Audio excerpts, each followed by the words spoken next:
My Utmost for His Highest by Oswald Chambers, December 10th. The Offering of the Natural. It is written that Abraham had 2 sons, the one by a bondwoman, the other by a free woman. Galatians 4:22. Paul was not dealing with sin in this chapter of Galatians, but with the relation of the natural to the spiritual. The natural can be turned into the spiritual only through sacrifice. Without this, a person will lead a divided life. Why did God demand that the natural must be sacrificed? God did not demand it. It is not God's perfect will, but His permissive will. God's perfect will was for the natural to be changed into the spiritual through obedience. Sin is what made it necessary for the natural to be sacrificed. Abraham had to offer up Ishmael before he offered up Isaac. See Genesis 21:8-14.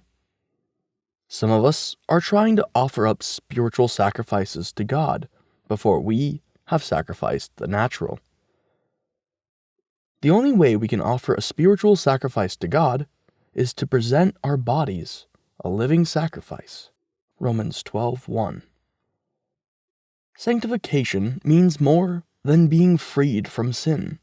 It means the deliberate commitment of myself to the God of my salvation and being willing to pay whatever it may cost. If we do not sacrifice the natural to the spiritual, the natural life will resist and defy the life of the Son of God in us and will produce continual turmoil. This is always the result of an undisciplined spiritual nature. We go wrong because we stubbornly refuse to discipline ourselves physically, morally, or mentally. Well, I wasn't taught to be disciplined when I was a child. Then discipline yourself now. If you don't, you will ruin your entire personal life for God. God is not actively involved with our natural life as long as we continue to pamper and gratify it.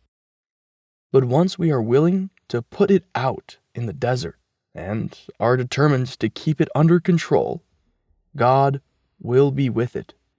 He will then provide wells and oases and fulfill all His promises for the natural. See Genesis 21:15-19.